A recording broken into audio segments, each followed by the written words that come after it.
which sailed on the Hudson River. The Mary Powell steamship was known as the Queen of the Hudson River, and it was built in 1861 and was noted for her beautiful lines, her speed, and the professionalism of her operation. The Mary Powell soon became a beloved Hudson River icon. Now, I was born on June 27, 1827. in New York City. My father, Charles R. Smith, was a mulatto, born in 1797 in New York, and my mother, Mary Walker, was born on Long Island, a full-blooded Indian of the Montauk tribe. My husband was Cornelius Anthony, and he was born in 1825 in New Jersey. He was also a steward aboard a steamboat. He was a respected member of the town of Jamaica, and also a well-known caterer and a sexton for the town's Episcopal Church, which was Methodist. I started working at the ships as a ship steward on the Mary Powell in 1869. It's a day trip that could accommodate 1,800 people this trip, and we did not have sleeping cabins. I was in charge of the ladies' cabin, which were public, indoor spaces designed specifically for women, helping to assist the female passengers with their comfort.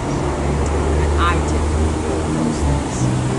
Over the years, I became well known on the Mary Powell steamboat and made many acquaintances among the ladies who were highly complimentary to my amiable disposition and cheery manner as the only female member of the crew. We traveled back and forth along the Hudson River on a daily basis. It was easy to cover over 15,000 miles every summer while attending to my duties on the ship. I seldom missed a trip.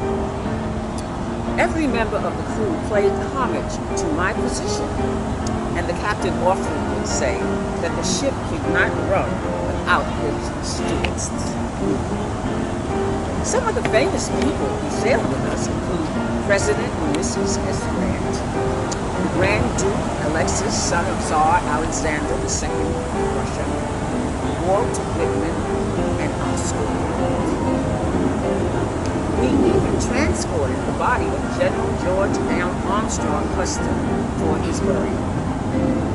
By the turn of the 20th century, I was a Hudson River legend. Cornelius, my husband, and I made our home in Jamaica, Long Island, and he passed away in 1900. He was laid to rest right here in Maple Grove Cemetery. I retired from the steamboat, the Mary Powell steamboat, in 1912 at the age of 80. And 2 years later, on May 26, 1914, just short of my 87th birthday, I became an ancestor and was buried in the same cemetery. I had become so well known that the local papers made mention of my passing. In 1917, the Mary Powell steamboat was sold. The delicate balance in the 19th and 20th centuries aboard the steamboat Mary Powell. Although I occupied a service role, often one of the few avenues of employment open to blacks, it seems that through the sheer force of my personality, excellence, and longevity, I managed to overcome some of the obstacles that face most women of color at that time. Like the steamboat Mary Powell, I achieved a measure of fame not usually afforded ordinary. Thank you for listening to my show.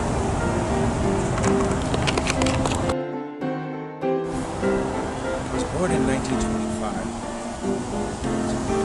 Prematurely, and I spent my earliest days in the hospital. In those days, they didn't really know what to do with premature.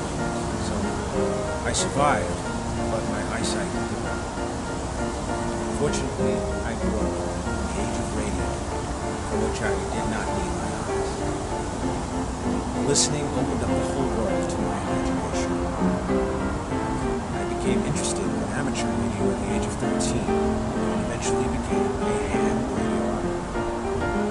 Radio changed my life from that of an introverted boy, low self-esteem, to that of a confident, outspoken young man.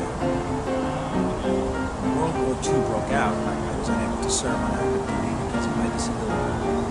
But myself and about 20 other amateur radio operators went to work for the Radio Intelligence Division of the FCC, where we actually recorded propaganda broadcasts. I also went to work in New York for the Office of Civilian Defense, where I helped with telephone communications that were disrupted due to attacks or emergencies. I was even awarded a special citation from Mayor Fiorello LaGuardia himself. All my life, my years been attracted to language. I grew to love written and spoken word language, and I became interested in the history of I joined the Lutheran Seminary, found myself drawn to the Episcopal faith. I became an Episcopalian priest in the Syrian Rite ordination. My very first task was to render into Braille all of the services of the church. I also worked for the Episcopal Guild distributing Braille Bibles all over the world. Now, I already understood German from my work in New York, but I also learned Yiddish and Aramaic from my translation efforts. So my interfaith work included teaching Hebrew and Hebrew Braille to sightless Jews, and that earned me the recognition in organizations like the Jewish Christian Alliance and B'nai B'rith International. February 24, 1959, I was given the Man of the Year. I was very proud. Throughout my entire life, I've been a staunch advocate of what I like to call the organized mind, which sought to bring dignity to people who live with blindness, recognition to businesses who employ the blind. I also spoke frequently for the anti-defamation. In 1987, I was named National Council for the Handicapped by President Obama. Later that year, I came to the rest of my mother Anna, my father, Harry Sr. Thank you for listening, and may God bless you.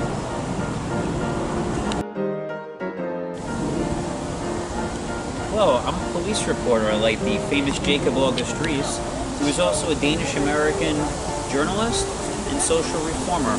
His beloved wife, Elizabeth, is buried here at Maple Grove. Over the 137 years that the cemetery has existed, it has bore witness to some of the most sensational cases that have riveted the entire city, if not the entire country. Let me tell you about a few. On March 8, 1977, Virginia Voskerichian was a 19-year-old college student coming home from Barnard College. She took the subway along Queens Boulevard and got out at the Forest Hill Station. As she walked along the tree-lined streets to her home, suddenly a man jumped out, brandishing a gun. Frightened, Virginia put the textbook up to her face, and the man aimed and fired, ending her young life. Virginia was the third of 6 victims in a random string of killings and shootings that paralyzed the city with fear. This is Fanny Anthony, and for over 40 years I was a legendary stewardess on board the Mary Powell steamship, which sailed on the Hudson River. The Mary Powell was known as the Queen of the Hudson, built in 1861, and was noted for her beautiful lines, her speed, and the professionalism of her operation. The Mary Powell soon became a beloved Hudson River icon. I was born on June 22, 1827, in New York City. My father, Charles R. Smith, was a mulatto, and he was born in 1797 in New York.